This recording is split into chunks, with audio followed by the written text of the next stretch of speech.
C'est quoi le flex? On en parle maintenant.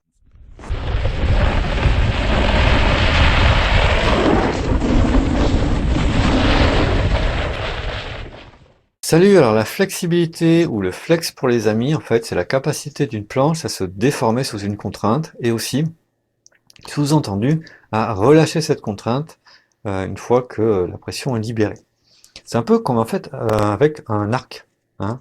On bande la planche et clac, le mouvement est restitué à la fin du virage.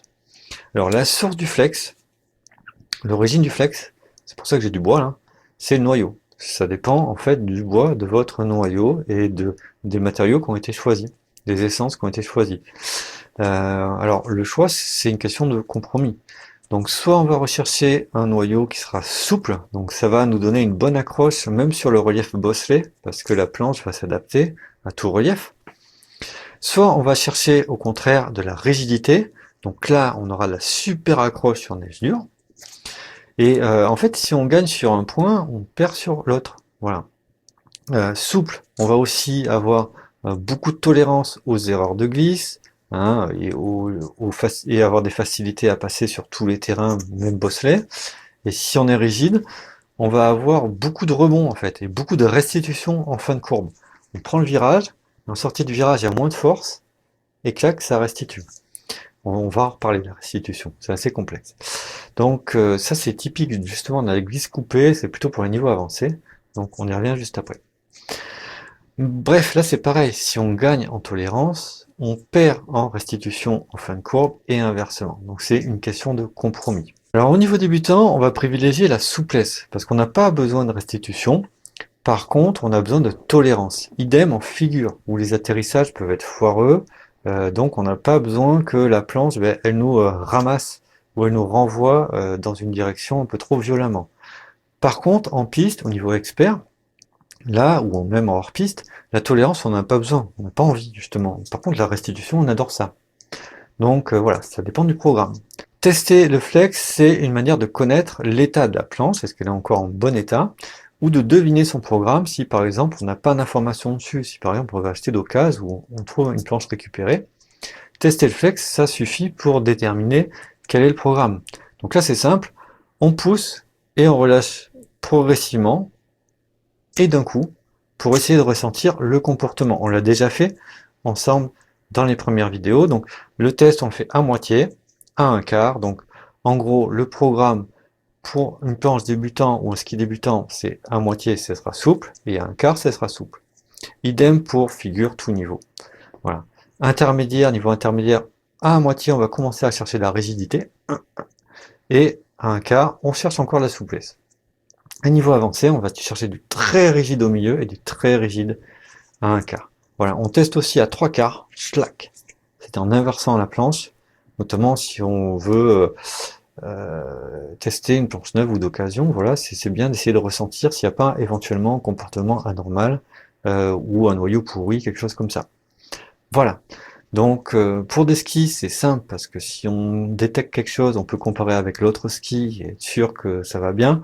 En planche, on est obligé de se référer à son simple ressenti, ce qui va, voilà, ça mérite de faire attention et d'essayer de bien ressentir ce qui se passe quand on pousse, surtout quand on lâche, soit brutalement, soit progressivement.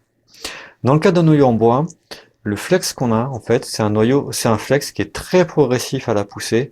On va vraiment sentir que ça part de la douceur très chaleureuse et puis que c'est ferme à un moment, que c'est strict, ça veut pas aller plus loin, quoi.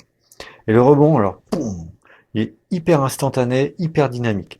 Et ce, quel que soit le niveau duquel on lâche, quoi. Niveau, on a très poussé ou peu poussé, le rebond est toujours hyper dynamique. Alors maintenant que le flex est un petit peu plus clair, j'espère, on va parler du rebond. Alors, c'est quoi le rebond? C'est ce qu'on appelle aussi la restitution en fin de courbe ou le pop. Donc on va essayer de comprendre très brièvement ce phénomène. C'est un phénomène qui est assez subtil et qui concerne uniquement ceux qui pratiquent la glisse coupée.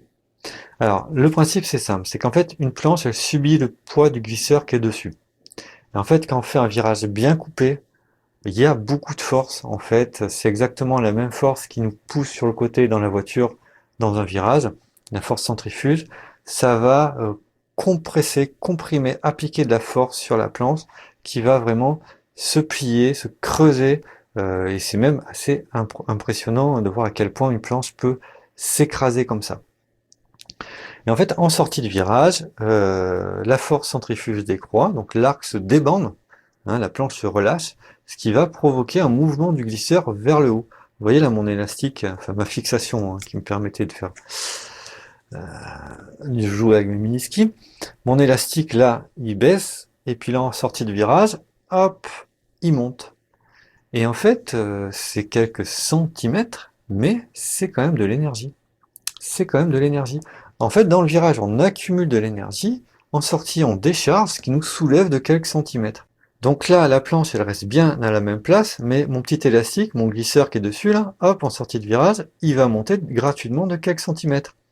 Ça a l'air de pas grand-chose, mais en fait, déjà, ça va lui permettre de se redresser sans effort, en fait, de manière à pouvoir déjà basculer d'un virage à l'autre. Voilà, c'est la planche qui va fournir l'effort, en fait, l'effort pour passer et basculer dans le virage suivant.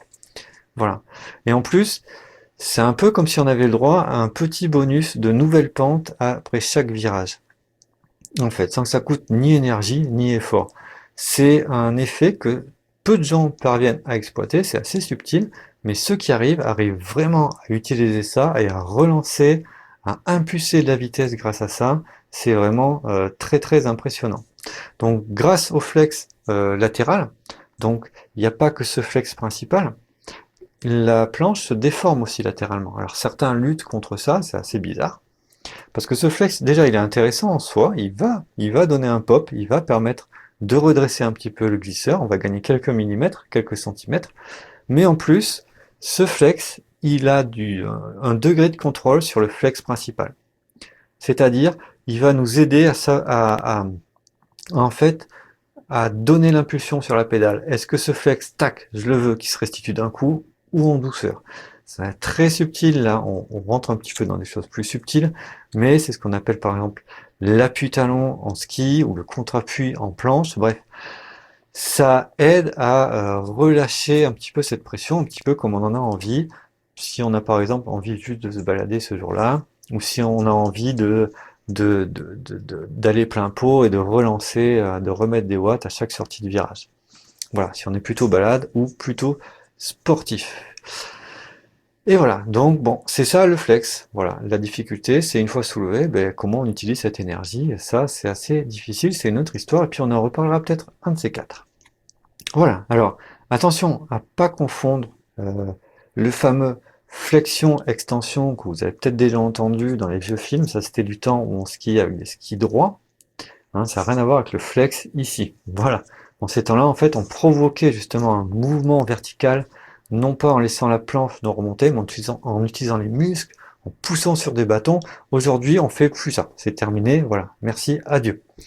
Donc voilà, ce dont je parle, c'est différent, c'est bien d'une capacité à utiliser une force naturelle qui nous soulève sans effort en sortie de virage. Dernier point sur le flex pour les skieurs, je vous en ai parlé dans la vidéo sur les fixations. Il s'agit en fait d'harmoniser le flex de la planche avec les chaussures. Alors c'est pas hyper important, mais autant y faire attention tant qu'à faire. En principe, on prend des chaussures souples avec des skis souples, parce que la chaussure participe à la rigidité de l'ensemble. Donc on essaie de prendre des chaussures souples pour des skis souples et réciproquement. Mais on peut tout à fait porter des chaussures souples avec des skis rigides, mais l'inverse, pas terrible. Bref, bon, c'est pas très très important. Pour résumer, le flex, c'est issu de choix au niveau du noyau.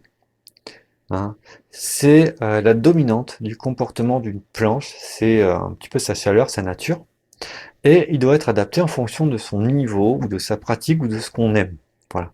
C'est aussi ce qui permet la restitution en fin de courbe, ce qui est assez subtil, et si vous débutez, ce sera peut-être pour plus tard. Voilà, c'est tout pour aujourd'hui, donc n'hésitez pas à aimer, à partager, à commenter cette vidéo, c'était beaucoup d'infos, j'en suis d'accord. Mais bon, voilà, j'espère que ça va vous inspirer, vous aider, et puis vous faire gagner du temps. D'ici là, d'ici la prochaine vidéo, ben, glissez bien, amusez-vous bien, et puis portez-vous bien. Ciao!